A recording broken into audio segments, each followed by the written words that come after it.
بعض مرتبہ رسول کریم صلی اللہ علیہ وسلم کا سر مبارک میری ران پر ہوتا تھا اور آپ پر وحی آتی تھی تو میری ران پھٹنے کے قریب ہو جاتی تھی. جو انسی اونٹنی جب آپ ہوتے تھے اور اس وقت وحی آتی تھی تو وہ اونٹنی جھک جاتی تھی وحی کے بوجھ سے.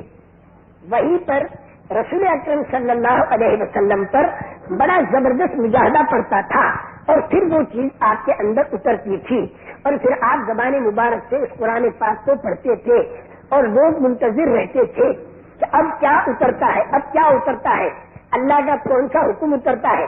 کیونکہ اللہ کا ایک حکم اتنا طاقتور ہے اور اللہ کا ایک حکم اتنا قیمتی ہے کہ ایک حکم اللہ کا پورا کیا جائے تو ساتوں زمین آسمان کے ملنے سے زیادہ قیمتی، اور اللہ کا ایک حکم توڑا جائے تو ساتوں زمین آسمان کے ٹوٹنے سے زیادہ خطرناک ہے. تو ہر وقت انتظار رہتا تھا ساری پبلک کو اب نبی کریم صلی اللہ علیہ وسلم پر کیا کون سی آیت اترتی ہے. اب آپ کھڑے ہوئے اور اس کی دعوت دینی شروع کی. لیکن بھائی دیکھو، ہر زمانے میں منصف لوگ بھی ہوتے ہیں اور ضدی لوگ بھی ہوتے ہیں. جو لوگ منصف تھے انہوں نے تو حضور اکرم صلی اللہ علیہ وسلم کی رسالت کو مان لیا. ایک مرد نے، ایک عورت نے اور ایک بچے نے.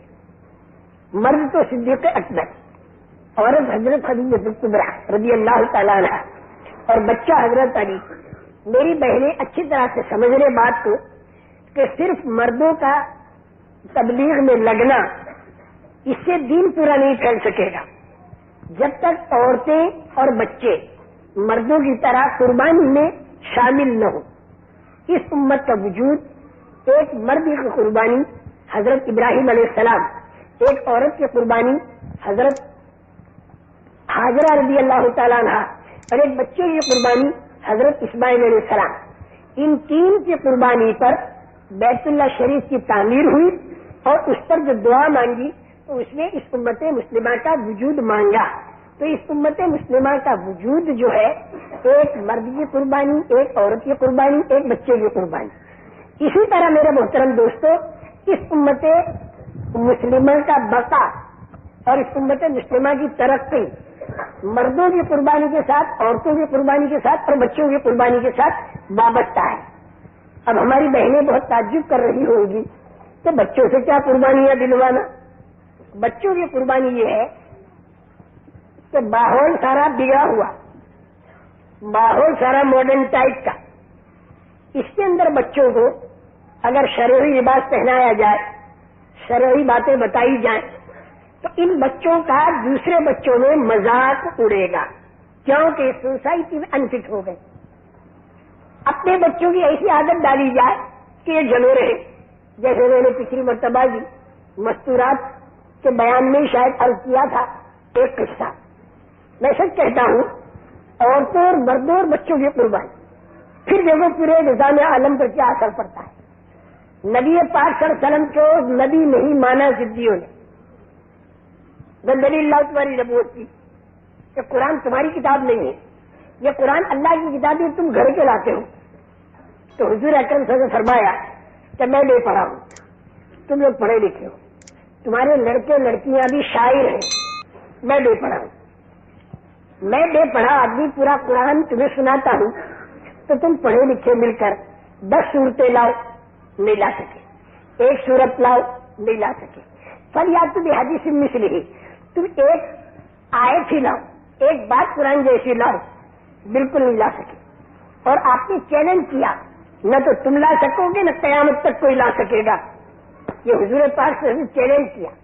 اور آج بھی عربی زبان دنیا میں بہت چل رہی، اس لیے یہ عربی ملکوں میں آمدنی بہت ہے. تو لوگ عربی زبان سیکھتے ہیں اور ایسے سیکھتے ہیں بالکل عربی لہجے میں بولتے ہیں. حالانکہ وہ یورپ کے رہنے والے، جاپان کے رہنے والے، ہمارے ملک کے ہندو وہ بھی عربی زبان سیکھتے ہیں اور سیکھی ہے. کیوں کہ جہاں جائیں گے ان کے ہاتھ وہاں پیسہ ملے گا تو پیسے کے لیے سیکھتے ہیں. عربی زبان بہت چالو، لیکن قرآن کے مقابلے والی ایک بات کوئی بنا نہیں سکا. حالانکہ قرآن کے خلاف والی زندگی بسر کرنے والے جان توڑ دے سکے، کم سے کم 1 صورت بنا لیتے، لیکن نہیں بنا سکے. یہ رسول پاک صلی اللہ علیہ وسلم کا معجزہ ہے قرآن پاک. اور اتنا دلوں کا کھینچنے والا ہے یہ معجزہ کہ کٹر سے کٹر آدمی کا دل بھی قرآن کی طرف کھینچتا ہے. خود ابو جہل دن بھر مخالفت کر رہا ہے, لیکن رات کے وقت میں ایک کنارے پر کھڑا رہتا تھا ابو جہل, دوسرے کنارے پر اخنس ابن شریح کٹر کافر, اور تیسرے کنارے پر ابو سفیان. بعد میں جا کے اخیر میں انہوں نے ایمان قبول فرمایا, اور ایک تو دوسرے کا پتہ نہیں کیونکہ دن بھر خلاف کرتے تھے قرآن کے. اس لیے کہ قرآن جو بات کہتا تھا وہ ان کا جو رخ پڑا ہوا تھا اس کے خلاف بات تھی. وہ تو 360 بتوں کے پوجنے والے, اور یہ ایک اللہ کی طرف دعوت دینے والا, تو ان کے جی کو لگتی نہیں تھی کیونکہ باپ دادا کے زمانے سے چل رہی ہے. جیسے آج اگر کوئی لڑکی دین کی طرف لگ جائے اور وہ ذرا پردے کے ساتھ آنے لگے تو اس کا کتنا مذاق اڑتا ہے, لیکن جو جمنے والی ہوتی ہے تو وہ مانوس کر کے رہتی ہیں. اللہ ان کے جمنے پر مانوس کرتا. مجھے قصہ یاد آیا, امریکہ کے اندر ایک عورت سیکریٹری تھی کسی محکمے میں, اور اس نے پھر کتابیں پڑھی, عیسائیت کی, یہودیت کی اور اسلام کی, اور کتابیں پڑھ کے اس کی سمجھ میں اسلام آیا. اس نے اسلام کلمہ پڑھ دیا. کلمہ پڑھنے کے بعد وہاں کے مسلمانوں سے, عورتوں سے ملی کہ اب اسلام کیا کیا کہتا ہے مجھے بتاؤ. ایک بات بتا اسے کہ اسلام عورت کے لیے پردے کو کہتا ہے, اسلام عورت کے لیے پردے کو کہتا ہے. تو اس نے اسی رات میں پورا برقع سلا دی, اور برقع سلا کر اور وہ گئی اپنے آفس میں جہاں سیکریٹری تھی. اب سب لوگ وہاں گھبرا گئے, برقعے والی یہ کون, برقعے والا یہ کون. جب وہاں پہنچے گھبرا گئے, پوچھا کون, ان کا میں سنا. بھئی یہ کیوں؟ تو اس نے کہا کہ میں مسلمان بن گئی ہوں. تو مسلمان عورت برقعے میں رہتی ہے؟ اس نے کہا برقعے میں رہنا چاہیے. ان کا امریکہ میں بہت سی عورتیں ہیں جو بالکل عیسائی عورتوں کی طرح بغیر پردے کی رہتی ہیں. اگر اسلام میں پردہ ہوتا تو یہ ساری عورتیں پردہ کرتی, یہ تو کوئی کرتی نہیں ہے. تو اس نے جواب دیا کہ مسلمان ہو کر اپنے نبی کے نہ مانے تو میں کیا کروں, میں نے جس نبی کو مانا میں تو ان کے طریقے پر رہوں گی. ان لوگوں نے یہ کہا کہ ہم تجھے ملازمت میں اس حالت میں بھی نہیں رکھ سکتے. تو اس نے کہا کہ روزی کے پہنچانے والے تم نہیں ہو, روزی کا پہنچانے والا اللہ ہے. وہ الحمدللہ رب العالمین. وہ پورا سمجھنا, جب آدمی چلنا شروع کرے صحیح لائن پر, جب آدمی چلنا شروع کرے تو راستہ کھلتا رہے گا. اور بیٹھے بیٹھے سوچے کہ اگر میں پردے میں آ گئی تو پھر میرا کیا ہوگا, اگر میرے اس بچے نے چہرے پر سنت لگا دی تو اس کی بہن کی شادی کا کیا ہوگا, اور اگر میرے اس لڑکے نے اگر شرعی لباس پہن لیا تو کالج کے اندر فٹ کیسے ہوگا. اگر یہ سوچتے رہے تو سوچتے رہو, اور اگر حلال کی حد میں رہ کر اور شرعی طریقے پر چلنا شروع کیا تو اللہ کی ذات سے امید ہے کہ شرعی طریقے پر چلنے والوں کا راستہ سارے راستوں پر غالب آتا ہے. اللہ تعالیٰ کا یہ وعدہ ہے, اللہ تعالیٰ کا یہ وعدہ ہے, هو الذی ارسل رسولہ بالہدی ودین الحق لیظہرہ علی الدین کلہ. جتنے غلط طریقے ہیں ان کے اوپر صحیح طریقہ غالب آ کر رہتا ہے. بہرکیف اس عورت نے دوسری ملازمت اختیار کی, لوگوں کے گھر صاف کرنے کی, لوگوں کے برتن دھونے کی. وہاں اس کو بڑی تنخواہ ملتی تھی, اس نے چھوٹی تنخواہ پر گزارا کیا. رہنے والی یہ جرمنی کی تھی, گوری نسل کی رہنے والی عورت تھی, امریکہ کے اندر وہ رہتی تھی. اس کے بعد پھر وہ حج کو چلی, اس کا ارادہ ہوا حج کا. وہ حج کو جب چلی تو وہاں ہمارے ایک جاننے والے ہیں, ان کے گھر والے کچھ انگریزی سے بھی مناسبت ہے, ان کے ہم اٹھے اور اتنی عظمت سے بیت اللہ شریف کا وہ طواف کرتی تھی, اور بیت اللہ شریف کے سامنے بیٹھ کر وہ عورتیں بھی دوسری بھی بیٹھتی تھی, جو میزبان عورتیں تھیں وہ بھی بیٹھتی تھی. بڑا اکرام کیا اس کا, جیسے تم لاہور کے رہنے والے, اللہ تمہیں جزائے خیر دے, باہر سے جو نئی نئی عورتیں آتی ہیں, فلپائن کی ہو یا کہیں کی ہو, کتنے ناز نعمت کے ساتھ پڑی ہوئی لڑکیاں ہوتی ہیں, لیکن ہمارے لاہور والے حضرات اللہ ان کی عمروں میں ترقی پر بات اور اللہ ان کی فکروں میں ترقی نصیب فرمائے. ان کی ساری ناز و نعمت کو برداشت کرتے ہوئے ان کو اللہ کا دین سکھانے کا فکر کرتے ہیں. اور ہمارے رائے والے حضرات نے جو پابندیاں لگائی ہے عورتوں کے کام کے اندر، ہماری یہ بہنیں ان پابندیوں کی رعایت کر کے ان نئی نئی بہنوں کو عربی والی ہو تو ان کے اعتبار سے، انگریزی والی ہو تو ان کے اعتبار سے، بعض بچیوں نے عربی سیکھی صرف اربنوں میں کام کرنے کے لیے، اور انگریزی سے سیکھی ہوئی بہت سی بچیاں ہیں تو وہ انگریز عورتوں کے اندر کام کرتی ہیں. تو وہ میزبان جو عورتیں تھیں انہوں نے بڑا اکرام کیا. اب یہ بیت اللہ کے پاس بیٹھی ہوئی دعا مانگ رہی تھی کہ اللہ میں جرمنی کے رہنے والی ایک عیسائی عورت، اور میں کہاں کہاں تیرا گھر، میں کہاں اور کہاں تیرا گھر، ای سعادت بزور بازو دے تار بخشت خدائے بخشندہ. اللہ یہ تیرا ہی کرم ہے اور تیرا ہی فضل ہے کہ میں ایک عیسائی گھرانے کے اندر پیدا ہونے والی لڑکی اور آج تیرے دربار میں بڑی زار و قطار برقعے کے ساتھ روتی تھی. اتنا عظمت اور اتنا احترام. اس کے بعد اس کو ہمارے اردو کے جو ملک ہیں ہندوستان، پاکستان، بنگلہ دیش، تو وہ اسی ملک میں آئی، پاکستان میں آئی، اور یہاں کا سارا منظر اس نے دیکھا. قرآن پاک بھی اس نے پڑھنا شروع کر دیا اور اس کو یہ کہا گیا. مدینہ منورہ بھی گئی اور رسول پاک صلی اللہ علیہ وسلم کے روضہ اقدس کے سامنے کھڑی ہو کر اس نے یہ کہا کہ میں آپ کی امت میں ہوں اور آپ کے فکر کا جو غم ہے اور جو درد ہے اس کو لے کر میں جا رہی ہوں اور میں اسے دنیا میں پھیلاؤں گی. میرے محترم دوستوں، پاکستان میں آ کر اس نے تھوڑا سا قرآن سیکھا، نماز سیکھی، اور اس کے بعد یہاں والوں نے اس سے یوں کہا کہ بھئی تمہاری شادی یہیں پر کرا دے. اس نے یوں کہا کہ یہاں پر قرآن کی خدمت کرنے والی اور دین کی خدمت کرنے والی یہاں پر تو بہت سی عورتیں کبھی نہیں ہیں، لیکن امریکہ کے اندر اللہ کا دین بالکل یتیم ہو چکا. وہاں کوئی قرآن کا پڑھانے والا نہیں ملتا، اور خاص کر کے عورتوں میں. تو اس لیے میں تو امریکہ جاؤں گی اور امریکہ جا کر بس وہیں پر میں اپنی شادی بھی کروں گی اور میں وہیں پر رہوں گی تاکہ میں امریکہ میں قرآن کی خدمت کر سکوں اور میں دین کی خادمہ بن کر رہ سکوں. چنانچہ وہاں سے سیدھی امریکہ واپس چلی گئی بلا رسمانی. اللہ کی شان، اس زمانے میں ایک ایفرو امریکن یعنی کالی نسل میں سے وہ ہندوستان میں آئے، پھر یہاں بھی آئے، مانوس ہوئے.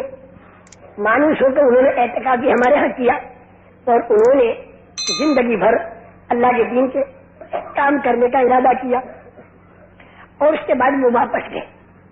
اچھا، انہوں نے یہ طے کیا کہ میں شادی کروں گا دیندار لڑکی سے، اور اس عورت نے یہ طے کیا کہ میں شادی کروں گی دیندار لڑکے سے. تو لوگوں نے یہ کہا کہ امریکہ میں دیندار لڑکا ملنا یہ تو بہت مشکل. اس نے کہا مشکل ہو یا آسان، میرے خدا کے خزانے میں کوئی کمی نہیں. میرے خدا اور مسلمانوں نے میرے کو نماز پڑھ کے اللہ سے مانگنا سکھایا تو میں اللہ سے مانگتی ہوں. اللہ کی قدرت سے کوئی چیز بعید نہیں. وہ وہاں مانگتی رہی میری دیندار لڑکے سے شادی ہو، اور یہ لڑکا یہ یہاں مانگتا رہا امریکہ میں اپنی جگہ پر کہ میری شادی دیندار لڑکی سے ہو.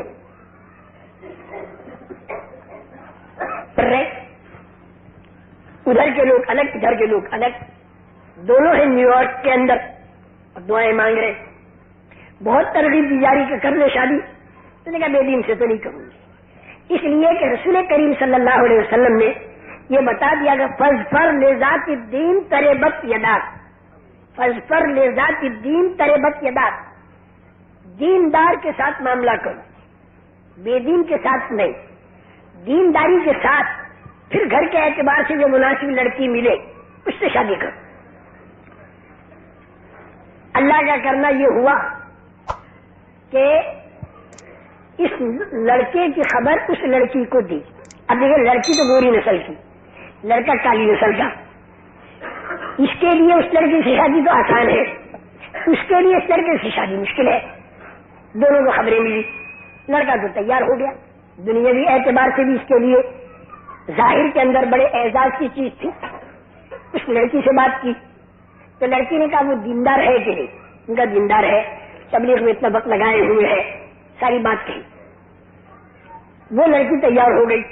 جب اس کے رشتے دار کہنے لگے کہ تو ایسے لڑکے سے شادی کرتے جو ایفرو امریکن ہے، کالی نسل کا ہے، انہوں نے کہا چاہے وہ کالی نسل کا ہو لیکن اگر وہ ہے دیندار تو قیامت کے دن اس کا چہرہ گورا ہوگا، نورانی ہوگا، وہ ہمیشہ نورانی رہے گا.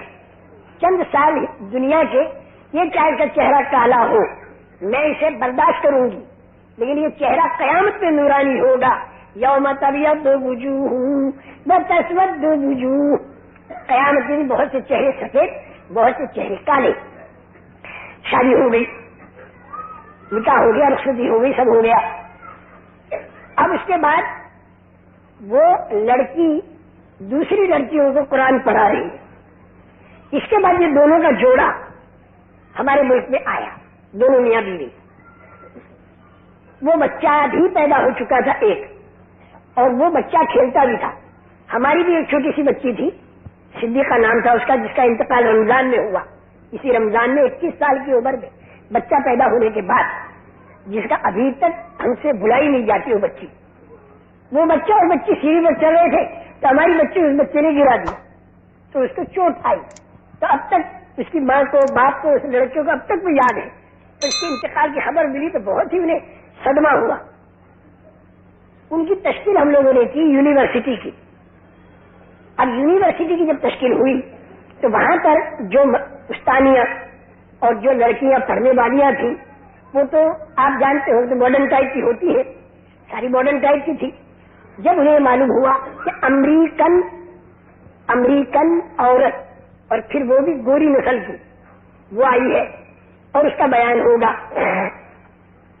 تو ساری استانیاں، ساری لڑکیاں بالکل بن ٹھن کر، یعنی بن ٹھن کے بننے ٹھننے کے کیا مانا، بالکل کاپی ٹو کاپی یورپین دکھائی دے. اگر کوئی پہلے کسر ہوگی تو وہ بھی کسر دور کر دے، بالکل یورپین دکھائی دے تاکہ انڈین پنا اس میں آئے نہیں، ہندوستانی پنا نہ ہو، بالکل یورپ جیسی. جیسے بہت سے کو یہ شوق ہوتا ہے کہ لہجہ بھی انگریزوں جیسا ہو اور چال ڈھال بھی انگریزوں جیسی ہو اور بولنا بھی انگریزوں جیسا ہو. اس انداز سے وہ ساری لڑکیاں بن ٹھن کر، پستانیاں بن ٹھن کر ہال کے اندر جمع ہوئی. ہزاروں کی تعداد، یونیورسٹی بڑی تھی. یہ بازو کے کمرے میں تھی. ہمارے مبلغین کی عورتیں ان کی میزبان تھی. جب یہ ساری بالکل بھر چکا ہال تو یہ بازو کے کمرے سے نکل کر آئی تو برقعے کے ساتھ، اور برقعے کے ساتھ اندر داخل ہوئی. داخل ہونے کے بعد دروازہ بند کر دیا تاکہ کوئی مرد نہ آئے، صرف عورتیں ہوں. اور پھر اس کے اندر برقع اتار دیا، عورتوں کے سامنے عورت برقع اتار دے گی. اور اس کے بعد بڑی حکمت کے ساتھ، بڑی حکمت کے تو اللہ پاک چاہے وہ جرمنی ہو، چاہے کتنی اس کی زندگی خراب ہو، لیکن بھائی جو صلاحیت ہے وہ تو جب دین کے کاموں میں لگے گی تو دین کے کاموں میں بھی آگے بڑھے گی. صلاحیت کو دنیا پر لگاؤ تو دنیا میں لگے گی، دین پر لگاؤ تو دین میں آگے بڑھے گی. بڑی حکمت کے ساتھ ان ساری عورتوں کو دعوت دی. ڈانٹا پھٹکارا نہیں، یہ حکمت تھی، ڈانٹا پھٹکارا نہیں. بڑی حکمت کے ساتھ ایمان یقین کی باتیں کی اور اللہ کی قدرت پر، اللہ ایسی طاقت پر قیامت کا دن آنے والا ہے، اس کے اندر سب زندہ ہوں گے، جنت کی خوشخبریاں اور جہنم کی دھمکیاں اور یہ ساری باتیں کرا اور پھر اپنے 6 نمبر خوش اسلوبی کے ساتھ بیان کیے. اور بیان کرنے کے بعد پھر اس نے یوں کہا کہ تم حضرت محمد صلی اللہ علیہ وسلم کی ماننے والی عورتیں اور یہ تمہاری زندگیاں ایسی. چلیے اسی کا حق تھا. ہر عورت اتنے بڑے مجمع میں ایسی بات نہیں کر سکتی. اس کی زبان سے نکلنا پہلے نرمی سے سمجھایا اور پھر ایک دم ٹائٹ ہوئی اور پھر ایک دم سخت ہوئی اور یوں کہا کہ تم مسلمان عورتیں، حضرت محمد صلی اللہ علیہ وسلم کی ماننے والی عورتیں، اور یہ تم نقل کس کی اتار رہی ہو، کس کی نقل اتار رہی ہو. اور یوں کہا کہ یہ جو تمہاری زندگی ہے پہلے ہماری یہ زندگی تھی، تو اس زندگی کو ہم نے تھوکا تو تم ہمارے تھوک کو چاٹ رہی ہو. یہ تمہاری زندگی تو ہمارا تھوک ہے، اس کو تو ہم تھوک کر اور آئے ہیں نبی کریم صلی اللہ علیہ وسلم والی زندگی پر. تو یہ جو تمہاری ساری ٹیپ ٹاپ یہ ساری کی ساری ہمارا تھوک ہے، تو ہمارے تھوک کو چاٹ رہی ہو. اتنی زور سے یہ بات کہی کہ سب پر اثر پڑا. روپٹے جو گلے پر تھے وہ سروں پر آ گئے، روپٹے چاروں طرف لپیٹ لیے. پستانیوں نے بھی اور لڑکیوں نے بھی، پڑھنے والیوں نے بھی، پڑھانے والیوں نے بھی، اور وعدے بھی لیے ہر جگہ نماز ہوگی، قرآن کی تلاوت ہوگی، مصلے ہوں گے، تسبیح ہوگی. بس وہ تو بھائی اس طرح کر کے چلی گئی.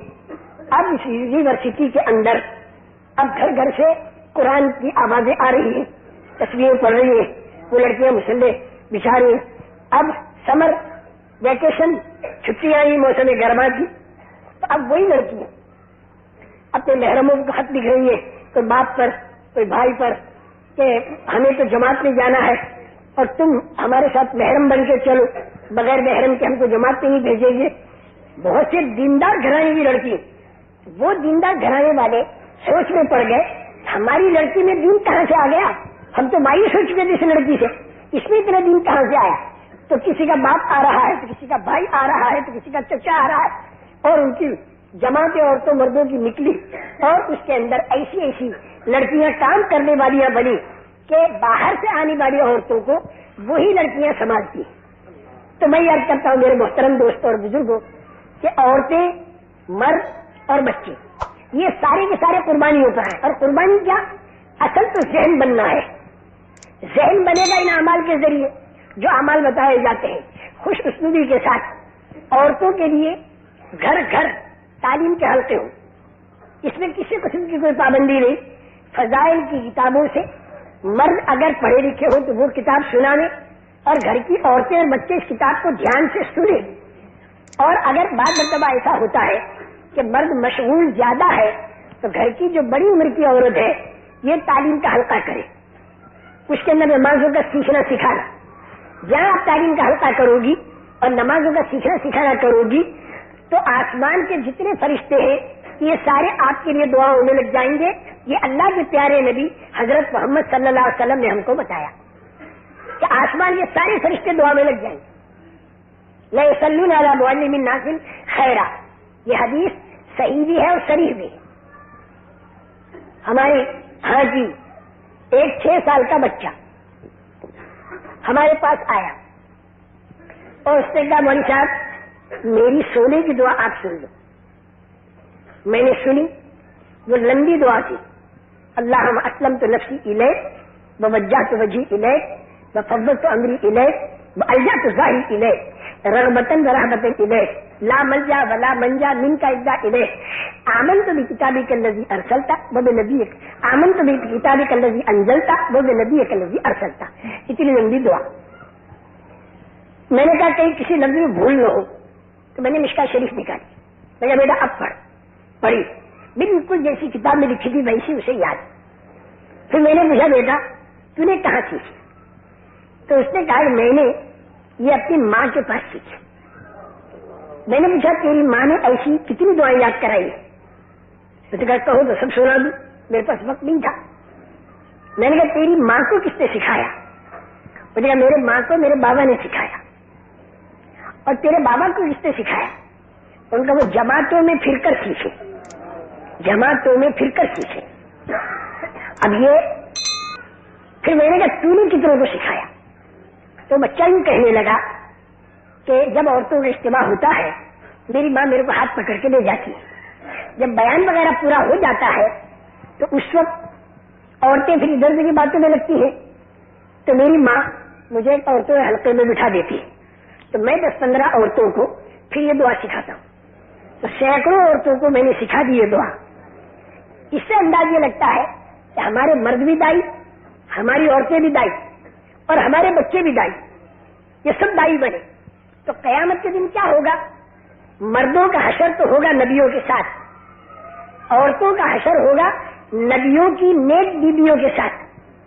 اور بچے اگر بچپن میں مر گئے نابالغی کی حالت میں تو ان کا حشر حضرت ابراہیم جو حضور کے صاحبزادے تھے اور بچپن میں جن کا انتقال ہوا ان کے ساتھ ان کا حشر ہوگا. کیسی مزیدار زندگی قیامت کی ہوگی جس کا ہم تصور نہیں کر سکتے، اور ہمیشہ جنت کے اندر راحت اور آرام کے ساتھ رہنا. میں نے سوچا تھا تھوڑا ہی بولوں، لیکن ہماری بہنوں کے اندر چونکہ طلب ہے اس لیے بات ذرا لمبی ہو گئی. اب میں اسے مختصر کر کے یہ عرض کروں گا ہماری بہنوں کو کہ دین کی فضا بنانے کا جو طریقہ ہے اور دین کی عظمت کے لانے کا جو طریقہ ہے، ایک تو 5 وقت کی نمازوں کا پڑھنا. ہماری جتنی بہنیں آئی ہیں وہ یہ طے کر دیں کہ جب تک ہمیں زندہ رہنا ہے ہمیں 5 وقت کی نماز پڑھنی ہے. کیوں کہ نماز کے بغیر اگر مرے تو ایک تو دنیا کے اندر بھی برکت نہیں رہتی نماز کے بغیر. دوسری بات یہ قبر کے اندر کا سختی، پھر قیامت کے دن سب سے پہلا حساب اگر ہوگا تو وہ نماز کا ہوگا. اس لیے ہماری جتنی بہنیں ہیں 5 وقت کی نماز کی فکر کریں، 5 وقتہ نماز پڑھیں. اور دوسری بات یہ ہے کہ گھر کے اندر تعلیم کا حلقہ ہوا کرے. ہماری بہنیں اپنے بچوں کو لے کر تعلیم کا حلقہ کرائیں. جیسے کہ ہمیں ہماری والدہ محترمہ جب سے ہم ہوش میں آئے اس وقت سے والدہ کو نماز پڑھتا دیکھا، دعائیں مانگتا دیکھا، دعا کے اندر روتا دیکھا. ہم اتنے چھوٹے کہ ماں کے پاس لیٹتے تھے، اتنے چھوٹے تھے. اس وقت میں اماں نے ہم کو سورہ کہف کی تفسیر سنائی جو اب تک یاد ہے. اور اس وقت میں ہماری اماں نے بس سمائے ذات البروج میں جو اس ظالم بادشاہ آگ میں جو ایمان والوں کو ڈالا وہ قصہ اس وقت ہم نے سنا اپنی ماں کے ذریعے، جب کہ ہم ماں کے پاس لیٹے ہوئے. ظاہر ہے بڑا بچہ ماں کے پاس کبھی نہیں لیٹ سکتا، چھوٹا ہی بچہ لیٹے گا. اس وقت میں سنایا. بازار سے جب کوئی چیز لاتی ہماری والدہ تو وہ ہم لوگوں سے ہی کہتی کہ تم تقسیم کرو آپس میں، اور وہ ہمارے انداز کو دیکھتی کہ کس کے اندر حرص ہے، کس میں سخاوت ہے، اور پھر اس کی تربیت فرماتی. ہمارے قریب کے اندر پڑوسن تھی مریم خالہ. وہ مریم خالہ اللہ علیہ غریب رحمت فرمائے بڑی دیندار عورت تھی. بخاری شریف، مسلم شریف، مشکات شریف یہ ساری کتابیں پڑھی ہوئی، بڑی اللہ والی. ہماری والدہ کی ان سے دوستی تھی. ایک مرتبہ ہماری زبان سے نکلا کہ ہمارے اس مکان کا جو مالک ہے وہ یوں کہہ رہا ہے. اب ہماری والدہ میرے سے خفا ہوں، مالک، مکان کا مالک الملک اللہ ہے، تو نے اس کو کہا اب ہماری روٹی بند، دوپہر کا کھانا بند، تو نے غیر کو مالک کیوں کہا، کھانا بند. اب ہم مریم خالہ کے پاس گئے کہ ہماری تو روٹی بند ہو گئی. اس اعتبار سے کہا ہے. پھر ہماری روٹی چاری ہوئی اور وہ مریم خالہ اللہ اب تک مجھے یاد ہے، میں ان کی گود میں بیٹھتا تھا اور میں ان کی بالیاں پکڑتا تھا اور وہ میری طرف توجہ ڈالتی تھی، مجھے یاد کراتی تھی، صورتیں یاد کراتی تھی. اس کے بعد پھر ہم اسکول میں جانے لگے. والد صاحب کا اسی کے بیچ میں انتقال ہوا. 5ویں کلاس تک ہم نے بمبئی میں پڑھا. ہماری والدہ اپنے وطن گئی ہوئی تو ہم ویکیشن چھٹی گزارنے موسم گرما کی ہم وطن چلے گئے والدہ کے پاس. والدہ نے مجھ سے یوں کہا بیٹا میرا جی چاہتا ہے کہ تم مولوی بن. اب ہم تو نابالغ بچے تھے، ہم نے کہا جو پڑھاؤ گے ہم تو پڑھیں گے. استاد کو پیغام بھیجا اور بھائی ہے اکیلا کمانے والا، دوسرا بھائی بھی چھوٹا ہے، وہ پڑھتا ہے گجراتی اور انگریزی.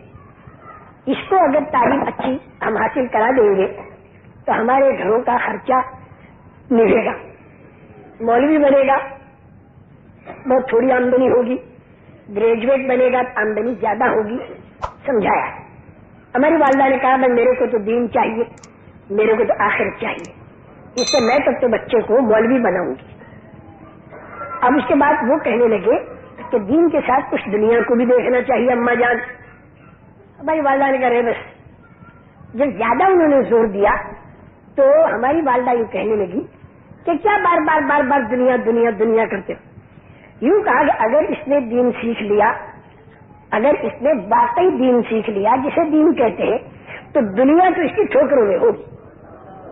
اب یہ بات میں کنارے پر کھڑا ہوا بیٹھا ہوا سن رہا تھا تو میں سوچ میں پڑا کہ بال وہ تو ٹھوکر میں آ سکتا ہے، گیند وہ تو ٹھوکر میں آ سکتی ہے، اتنی بڑی دنیا لمبی چوڑی یہ ٹھوکر میں کیسی آتی ہوگی. یعنی میری نہ سمجھی کا میں زمانہ بتا رہا ہوں. میں تو یہ سوچ میں خیر وہ ناراض ہو کے چلے گئے. اور انہوں نے استاد کے پاس ہمیں پڑھانا شروع کیا. استاد محترم نے بہت ہی جی لگا کے پڑھایا. والدہ محترمہ میرا ذہن بنانے کے لیے رات کے وقت میں مجھ سے یہ کہا کرتی تھی, بیٹا آج تو یوسف علیہ السلام کا قصہ کتاب میں پڑھ کے سنو, آج موسیٰ علیہ السلام کا قصہ سنو, آج حضرت ابراہیم علیہ السلام کا قصہ سنو. اور یہ صرف میرا ذہن بنانا, مجھ سے پڑھوانے میرا ذہن بنانا. بچے ہیں کبھی بھاگ جانے تو بلا گیا گا چاٹا بھی مارے اور پڑھ کے سناؤ. ایک مرتبہ میں پڑھ کے سنا رہا تھا قصہ, گھر کے اندر اندھیرا تھا, ایک موم بتی بھی مہنگی سمجھی جاتی تھی, موم بتی تو جل کے ختم ہو جائے گی, تو تیل کا دیا وہ گھر میں جل رہا تھا, اور اسی کی روشنی میں پڑھ رہا تھا اور والدہ سن رہی تھی. بس وہ جس کا اللہ سے تعلق ہوتا ہے اس کی زبان سے جو بات نکلتی ہے اللہ اسے کر دیتے ہیں. مجھے آج جیسا یاد ہے کہ وہ یوں فرمانے لگی کہ بیٹا اس اندھیرے گھر میں آج تو مجھے پڑھ کے سنا رہا ہے اور میں سن رہی ہوں, اللہ تیرے اوپر وہ دن لائے کہ تیری بات لاکھوں آدمی سنے. کوئی وہم و گمان نہیں, کوئی وہم و گمان نہیں. میں بہت چاہتا ہوں کہ اپنے قصے نہ سنوں, لیکن والدہ کا قصہ تو یاد آ ہی جاتا ہے. وہاں کی تعلیم پوری ہوئی گاؤں کی. اس کے بعد ہمارے استاد محترم کو جلدی جانا تھا, وہاں سے چھوڑ کر چلے جانا تھا اپنے وطن. وہ یو پی کے رہنے والے تھے, یہ گجرات کا قصہ ہے. اب جانے لگے تو انہوں نے کہا اس بچے کو میرے ساتھ کر دو, تو 6 مہینے کے اندر میں اس کی اتنی تعلیم کر دوں ہندوستان کا جو سب سے بڑا مدرسہ ہے اس میں اس کا داخلہ ہو جائے. ہماری والدہ میرے کو بھیجنے کے لیے تیار ہوئی, لیکن اس زمانے میں تنگی کا یہ حال تھا, 50 روپیہ خرچ تھا جانے کا, وہاں پر بھی جا کر اپنا ہی کھانا, وہاں پر جانا اور اپنا ہی کھانا 6 مہینے تک. 50 روپیہ کہیں سے قرض لائیں اور لا کر میرے کو روانہ کیا. میں وہاں پر گیا, 6 مہینے میں وہ تعلیم اتنی ہو گئی کہ میں بڑے مدرسے میں داخل ہو سکوں. بڑے مدرسے میں داخل ہو گیا اور 12 مہینہ وہاں تک رہا, وہاں پر رہا. لیکن اس 12 مہینے میں چونکہ میرا کوئی مربی وہاں تھا نہیں, میں خود ہی اپنے شوق سے پڑھتا تھا, لیکن اس میں اتنا غلو ہوا کہ میں نے 22 گھنٹہ تو کتابیں دیکھی اور 2 گھنٹہ سوتا تھا. اس کا اثر میری صحت پر پڑا اور ٹی بی کی بیماری لگ گئی, آنکھیں میری خراب ہو گئی اور مجھے اس کے بھی ہوش نہیں. پھر بمبئی ماں نے بلایا, ہم بمبئی گئے تو میری حالت کو دیکھ کر والدہ زارو قطار رونے لگی کہ میری امیدوں پر تو پانی پھر گیا, اس لیے کہ اب تو اس حالت میں کیا پڑے گا, تو نے تو اپنی صحت کا خیال کیا نہیں. وہاں کے ڈاکٹروں کو دکھایا تو ڈاکٹروں کا ٹی بی کا 3 درجہ ہو چکا ہے اور بچنے کی کوئی امید نہیں ہے.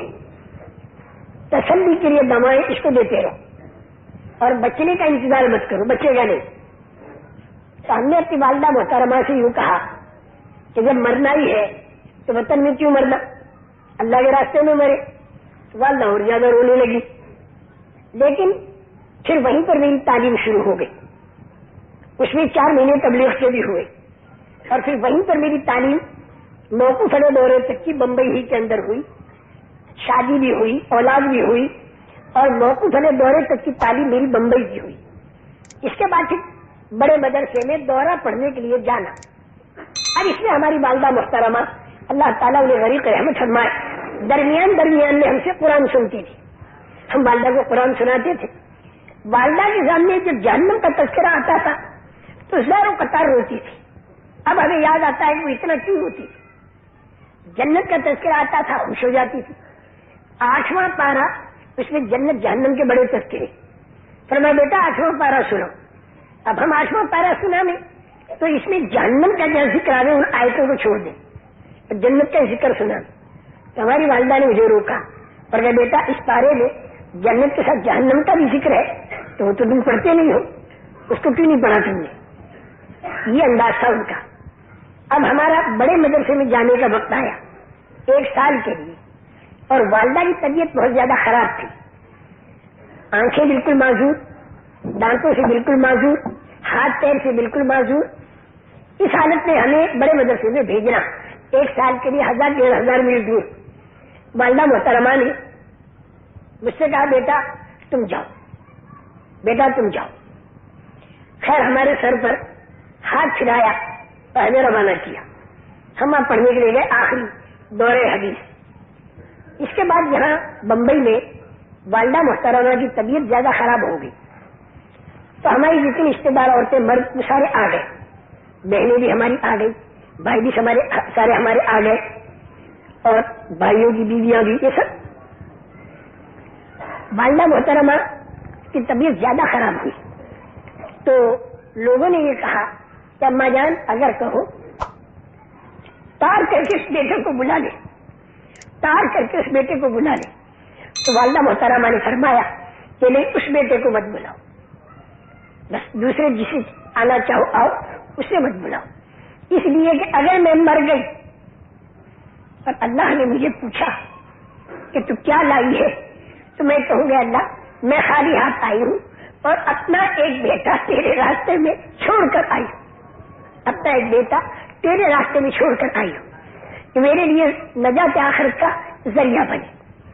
اس کے بعد پھر غنود کی تاری ہوئی. سارے ہمارے گھر والوں نے مل کے اسے ہماری والدہ کو نہلایا، پلنگ کے اوپر لٹایا. پلنگ پر جب لیٹی تو یوں فرمانے لگی کہ چاروں طرف سے مجھے خوشبو آ رہی ہے.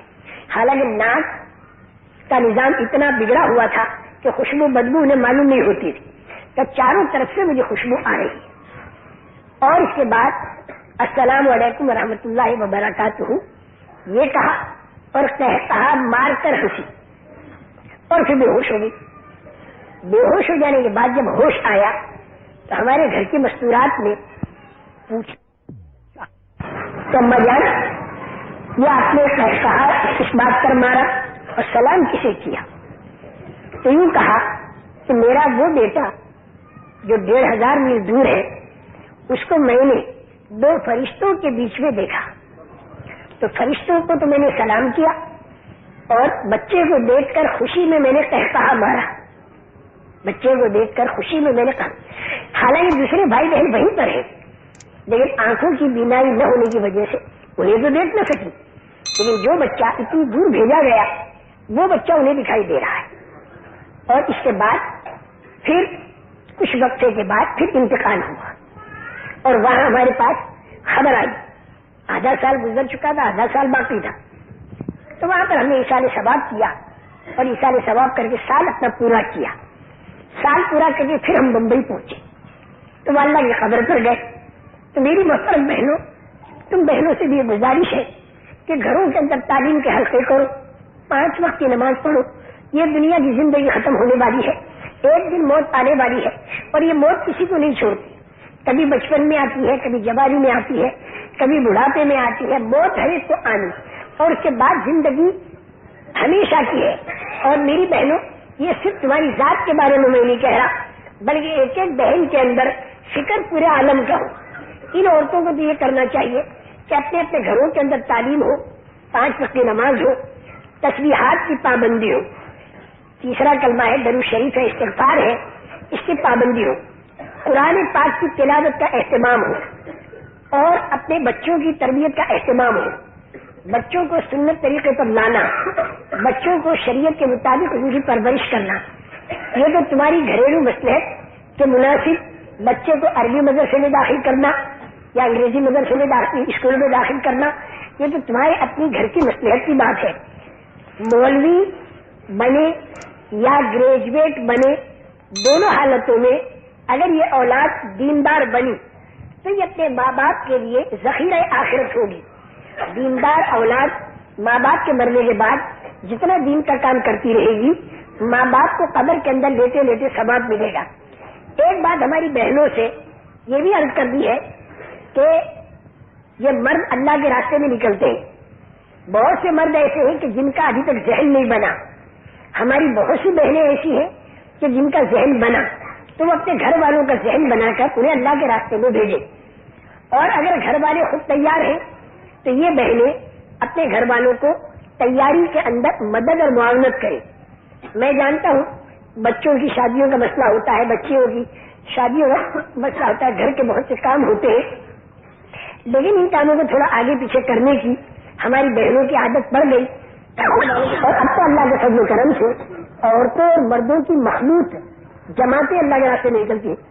حالانکہ پاکستان کے اندر عورتوں کی جماعت کے بننے میں کتنی پابندیاں ہیں، مردوں کی جماعت کے بننے میں کتنی پابندیاں ہیں، کتنی شرطیں ہیں. اللہ کے فضل و کرم سے وہ شرطیں پوری کر کے مرد بھی جاتے ہیں، عورتیں بھی جاتی ہیں. فلپائن کے اندر پاکستان کی عورتوں نے جا کر کام کیا، اسی طرح خلیج کے اندر جا کر کام کیا، اور نہ معلوم کن کن ملکوں کے اندر جا کر کام کیا. فرانس کے اندر پاکستان کی عورتوں نے جا کر کام کیا. اللہ ان عورتوں کو جزائے خیر دے کہ وہ اچھا اثر چھوڑ کر آئی ہے. ہماری جتنی بہنیں آئی ہیں ان میں بہت سی ہماری بہنیں تو ایسی ہوں گی جو پہلی مرتبہ بیان ہی سنا ہوگا. ہماری بہت سی بہنیں ایسی ہوں گی کہ وہ ایک اجتماع ہوتا ہے تو چلو دیکھیں لوگ کیا کہتے ہیں. تو ہم ساری بہنوں سے یہ نہیں کہتے کہ وہ اپنے شوہروں کو لے کر جماعت میں جائیں، لیکن ہماری جو نئی بہنیں آئی ہیں ان سے بھی دستہ یہ گزارش ہے کہ 5 وقت کی نماز کا اہتمام کریں، تعلیم کا حلقہ کریں، بچوں کی تربیت کریں، گھروں کے اندر سادگی کو لانے. جتنی سادگی میری بہنوں گھروں کے اندر آئے گی اتنا دین کا کام آپ کے گھر والے زیادہ کر سکیں گے. میں نے مردوں کی مجلس میں بہت سی باتیں کہی ہیں.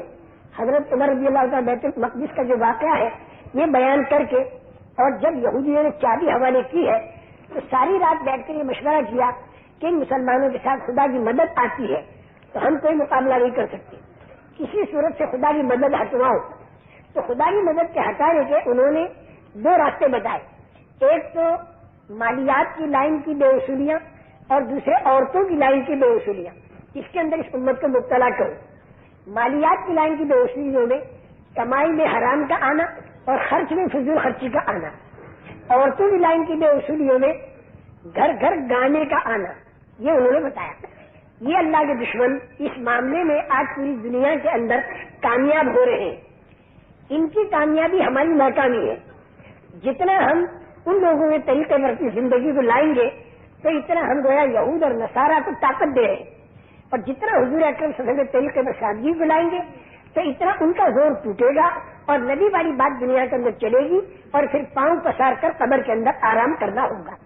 اس لیے میری بہنوں سے گزارش ہے کہ لڑکوں لڑکیوں کی شادیوں میں سادگی کو اختیار کیا جائے، ولیموں میں سادگی کو اختیار کیا جائے، کپڑوں میں جتنی سادگی لا سکو، گھروں کے اندر جتنی سادگی لا سکو، عبادت کا ایک منظر قائم ہو، تلاوت کا ایک منظر قائم ہو. بچوں اور بچیوں کو عربی پڑھانے کی بھی اب تو اللہ پاک نے سہولتیں کر دی ہیں. مقدر کی روزی کہیں جانے والی نہیں، مقدر کی روزی مل کر رہے گی. اتنی بات میری بہنوں سے کہتا ہوں. اور جو ہماری بہنیں اپنے گھر والوں کو اللہ کے راستے میں بھیجتی ہیں کتنی تکلیفیں اٹھا کر بھیجتی ہیں. سال بھر کے لیے ایک آدمی نکلا اور اس کی بیوی بچوں پر عید آئی تو اس جماعت میں پھرنے والے بھائی کے بچے باہر نکلے، اور جب باہر نکلے تو دوسرے بچوں نے ان کی ہنسی اڑائی کہ تمہارے بابا تو جماعت میں ہے تو ہمارے بابا تو یہاں پر ہے، تو ہم گھومنے پھرنے جائیں گے، اچھا کھانا کھائیں گے، اچھے کپڑے پہنیں گے. تو آخر جماعت میں پھرنے والوں کے بچے بھی بچے ہی ہوتے ہیں. یہ رونے لگے، رو کر گھر میں آئے تو ماں بھی رونے لگی. ماں نے دروازہ بند کر دیا کہ بھائی اب ہم سب رو رہے ہیں تو بہلنے والے اور زیادہ مذاق اڑائیں گے کہ جب روتی صورت ہو تو بھیجتے کہے کو. خوب روئے، ماں اور بچے ایک دوسرے کو لپٹ کر روئے، بہت روئے. جب رو چکے تو پھر ماں نے بچوں کو بٹھا کر یوں کہا کہ یہ عید کل باشی ہوگی، اور تمہارے ابا جس جنت کے کام کو گئے وہاں کی عید ہمیشہ تازی رہے گی، ہمیشہ باقی رہے گی، اور انگور وہاں کے ایسے، بیر ایسے، انار ایسا، وہاں کا دودھ ایسا. بچے غور سے سنتے رہے.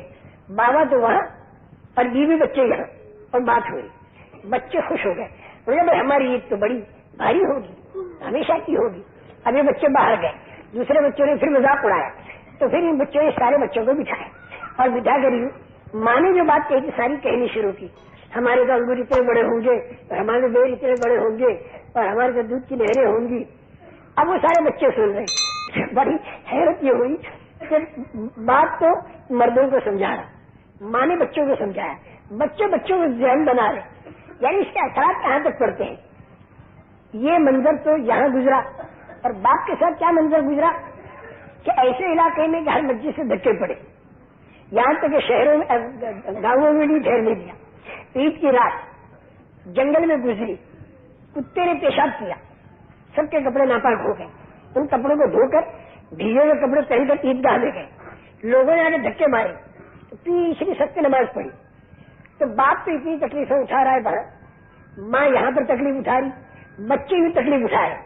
لیکن یہ دنیا کی تھوڑی سی تکلیف یہ رنگ لا کر لاکھوں کروڑوں انسانوں کے دل اللہ کی طرف پلٹا کھلانے کا ذریعہ بنتا ہے. اور مرنے کے بعد پھر یہ گھرانہ قبر کے اندر آرام سے لیٹے گا اور پورے عالم کے اندر جتنا دین کا کام ہوگا ان کو پڑے پڑے ثواب ملے گا. پڑے پڑے کرنا کچھ نہیں پڑے گا، ورنہ مرنے کے بعد آدمی کچھ نہیں کر سکتا. اس لیے میری محترم بہنوں سے دوبارہ میں عرض کروں گا کہ گھر گھر تعلیم کے حلقے ہو، 5 وقت کی نماز ہو، تسبیحات اور تلاوت کی پابندی ہو، بچوں کی تربیت دینی لائن کی جائے، گھر والوں کو اللہ کے راستے میں بھیجنے میں معاونت کی جائے. پیسوں کی تنگی ہوتی ہے وہ سادگی کے ذریعے دور ہوگی. جتنا بھی دور شوہر جاتا ہو اس کو جانے لیے دیا جائے. اور مجھے تو ایک تمنا اور ہے، ابھی تک وہ پوری ہوئی نہیں. اللہ کرے عورتوں اور مردوں کی مخلوط جماعتیں سال بھر کے لیے افریقہ میں، امریکہ میں، یورپ میں، آسٹریلیا میں اور ایشیا میں 10-15 جماعتیں سال بھر کی عورتوں کی مردوں کی مخلوط پھر رہی، تاکہ پوری دنیا کی عورتیں، مرد اور بچے اسلام کو اپنی آنکھوں سے دیکھ رہے ہوں اور لوگ جھوٹ در جھوٹ پھر اسلام کی طرف آ رہے ہوں. یہ تمنا ہے.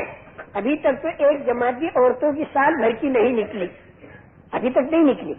لیکن ہو سکتا ہے اس مجمع کے اندر ہم نے بات کر ڈالی، مرد بھی ہیں، عورتیں بھی ہیں، اور پھر ہمارے رائے ون والے حضرات اندھا دھن تو انشاءاللہ بھیجیں گے نہیں، کتنی شرطیں لگائیں گے.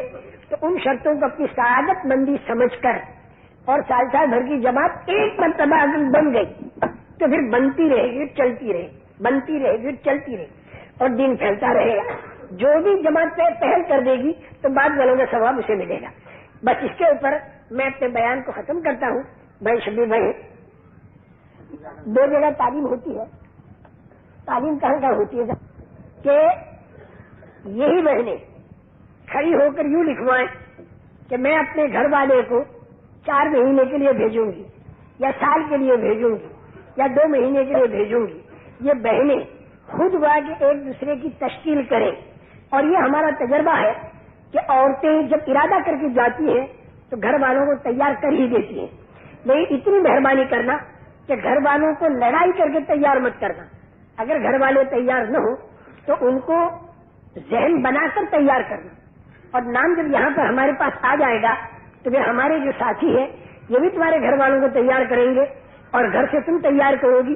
جب دونوں طرف سے زور پڑے گا تو نہ معلوم کتنے اللہ کے بندے اللہ سے ملنے والے بن جائیں اور اللہ کا تعلق پیدا کرنے والے بن جائیں. تو یہ ہماری بہنیں پرچے بنا کر اور یہ ہمارے بھائی گلزار صاحب کو کے پاس پہنچا دیں، کیونکہ جمعے کا دن ہے، تمہیں واپس بھی جانا ہے، اپنے گھروں پر پہنچنا ہے. پھر جمعے کی تیاری بھی مردوں کو کرنی ہے. اس پر میں اپنے بیان کو ختم کرتا ہوں.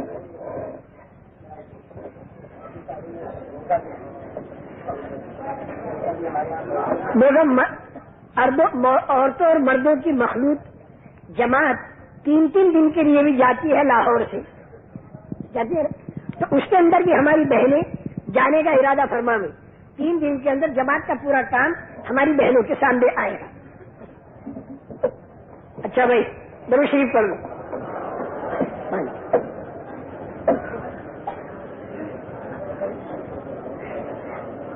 سیدنا و مولانا محمد وعلى آل سيدنا و مولانا محمد مبارک وسلم. لا الہ الا انت سبحانک انی کنت من الظالمین. الف لام میم اللہ لا الہ الا هو الحی القیوم وحدت الوجوہ للحی القیوم لا احد الصمد الذی لم یلد ولم یولد ولم یکن له کفوا احد.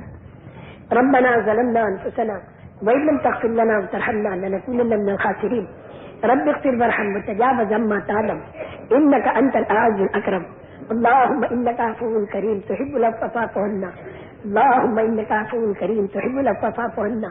اللهم انا نسالك من الخير كله عاجله واجله ما علمنا منه ما لم نعلم ونعوذ بك من الشر كله عاجله وآجله ما علمنا منه ما لم نعلم۔ اے اللہ تو ہمارے سب کے گناہوں کو معاف فرما۔ اے اللہ ہم قصوروار ہیں، اے اللہ ہم گنہگار ہیں، اے اللہ تو ہمارے گناہوں کو معاف فرما۔ اے اللہ یہ ہماری بہنیں جمع ہوئی ہیں، اے اللہ تیری محبت میں جمع ہوئی ہے۔ اے اللہ یہاں پر کوئی دنیاوی ٹیپ ٹاپ نہیں اور یہاں پر کوئی دنیاوی زیب و زینت نہیں۔ اے اللہ ہماری بہنوں کا جمع ہونا صرف تیری نسبت پر ہے۔ اے اللہ اس کو تو ذریعہ بنا دے اور پوری دنیا کے مردوں میں اور پوری دنیا کی عورتوں میں اور پوری دنیا کے بچوں میں حضور پاک صلی اللہ علیہ وسلم والا غم زندہ ہو اور اللہ کے دین کی دعوت زندہ ہو اور قومیں کے قومیں اور ملک کے ملک تیری طرف پلٹا کھا جائیں۔ اے اللہ تو اس اجتماع کو اس کا ذریعہ بنا دے۔ اے اللہ ہماری بہنیں بہت شوق اور رغبت کے ساتھ تیری محبت میں اور تیرے رسول پاک صلی اللہ علیہ وسلم کی محبت میں یہ جمع ہوئی ہے۔ اے اللہ تو ان کے جمع ہونے کی لاج رکھ کر پورے عالم میں رشد و ہدایت کے دروازے کشادہ فرما اور دلالت اور گمراہی کے دروازوں کو بند فرما۔ ہم سب کو اے اللہ تو اپنا تعلق نصیب فرما، اپنا اور اپنے رسول کی محبت نصیب فرما۔ اے اللہ ہمارے اندر تقوی والی زندگی لے آ۔ اے اللہ باطل اسکیموں کو تو فیل کر دے اور حق والی اسکیم کو پوری دنیا میں چالو کر دے۔ اے اللہ پوری امت اس وقت پریشانیوں کے اندر گھری ہوئی ہے، چاروں طرف سے پریشانیاں پوری امت پر ہیں۔ اے اللہ تو کرم فرما، اے اللہ تو فضل فرما، اے اللہ تو اس امت کو دور کر دے۔ اے اللہ دین کے پھیلنے کی غیبی صورتیں پیدا کر دے۔ اے اللہ قومیں کی قومیں اور ملک کے ملک ایمان کی طرف پلٹا کھا رہے ہو، اے اللہ تو اس کی غیبی صورت پیدا فرما اور اس کے اندر ہمارے مردوں کو، عورتوں کو اور بچوں کو اپنے کرم سے استعمال فرما۔ اے اللہ ہم لوگ کمزور ہیں، ہم لوگ زیادہ مجاہدوں کے قابل نہیں ہیں۔ اے اللہ تجھ سے ہم عافیت مانگتے ہیں اور عافیت کے ساتھ اے اللہ دین کے کام میں ہم کو استعمال فرما۔ اے اللہ ہم نبیوں والا اور صحابہ والا مجاہدہ ہم کر سکے ایسے نہیں، بلکہ اللہ ہمارے زمانے کے اندر ہمارے بھائی اور ہماری بہنیں اور ہمارے بچے بہت سے اتنا مجاہدہ کرتے ہیں کہ وہ بھی ہمارے بس میں نہیں۔ اے اللہ ہم کمزور ہیں، ضعیف ہیں، بے کس ہیں، بے بس ہیں اور آپ ضعیفوں کے رب ہیں۔ رحم اور کرم والا معاملہ فرما کر ہم سب کی ضرورتوں کو آپ غیب سے پورا فرما دیں اور ہم سب کی پریشانیوں کو آپ غیب سے ختم فرما دیں اور دین کو آپ غیب سے پھیلانے میں ہم سب کو استعمال فرما۔ اے اللہ رضی دعوت برکات ہم کو صحت اور قوت، ہمت اور عافیت نصیب فرما۔ اے اللہ ہماری اولاد کو اور ہم سب کے گھر والوں کو دین کے خادم بنا اور دین کے سچے خادم بنا۔ اے اللہ دین کے کام کے اندر جو جو کاروباری اور گھریلو رکاوٹیں آتی ہیں اے اللہ عافیت کے ساتھ ان رکاوٹوں کو تو دور فرما اور اس کا تو غیبی انتظام فرما۔ اے اللہ تو غیبی مددوں کا معاملہ فرما۔ اے اللہ ہم سب کا تو ایمان کے اوپر خاتمہ فرما، اپنے اپنے وقت پر تو ایمان پر خاتمہ فرما، موت کے وقت کلمہ نصیب فرما، مرنے کے وقت تو آسان فرما۔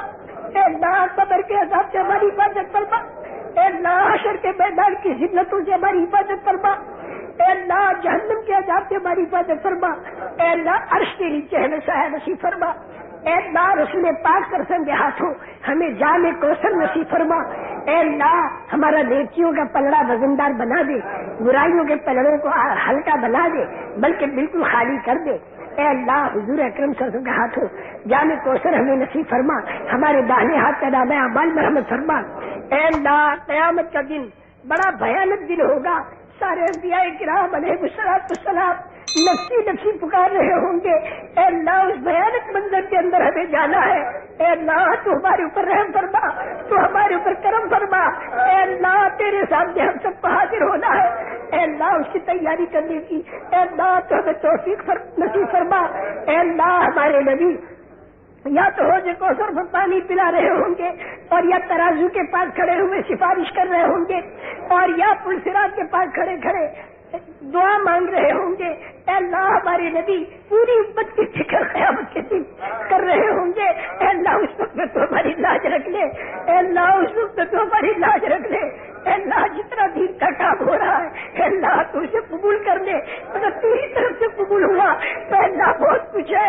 اے اللہ ہم نے کچھ نہ کیا ہو لیکن تو قبول کر لے تو بہت کچھ ہے، لیکن ہم نے بہت کچھ کیا ہو لیکن تیری طرف سے قبول نہ ہو تو کچھ بھی نہیں ہے۔ اے اللہ جتنے دین کے کام پورے عالم میں ہو رہے ہیں اور جتنی جماعتیں پھر رہی ہیں، جتنے مدرسے چل رہے ہیں، جتنی ذکر کی لائن چل رہی ہے، اے اللہ سارے دین کے کاموں کو تو قبول فرما، برابر فرما، مجھ میرے برکات اور خیرات فرما، بغیر حساب کتاب کے تو جنت کے اندر ہمارا داخلہ فرما، جہنم کے عذاب سے ہماری پوری پوری حفاظت فرما۔ اے اللہ تو ہمارا بن جا، اے اللہ تو ہمیں اپنا بنا لے، اے اللہ تو ہم سے راضی ہو جا، تو ہمیں اپنے سے راضی کر دے۔ اے اللہ ہم زیادہ مجاہدوں کے قابل نہیں، اے اللہ ہم نے قوت برداشت نہیں، اے اللہ ہم نے بہت سے بوڑھے ہو گئے، اے اللہ ہم نے بہت سے بیمار ہیں، اے اللہ بہت سے بیچارے کن کی لائنوں میں پریشان حال ہے۔ اے اللہ یہ مجمع تیرے سامنے ہاتھ اٹھائے ہوئے ہے، اس کے اندر اے اللہ سفید داڑھیوں والے بوڑھے بھی ہیں جن کو دیکھ کر تجھے حیا آیا کرتی ہے، اور اس میں نوجوان عبادت گزار بھی ہے، اے اللہ جن کی وجہ سے دعائیں قبول ہوتی ہے۔ اے اللہ اس کے اندر ہماری بہنیں نہ معلوم کن کن مسائل کو سلجھا کر آئی ہوئی ہوں گی، اور کیا کیا ان کے گھر کے کام ہوں گے اور کیا کیا ارادے ہوں گے، چھوٹے چھوٹے معصوم بچے بھی ہیں۔ اے اللہ سارے بچے کا ہاتھ تیری طرف اٹھا ہوا ہے۔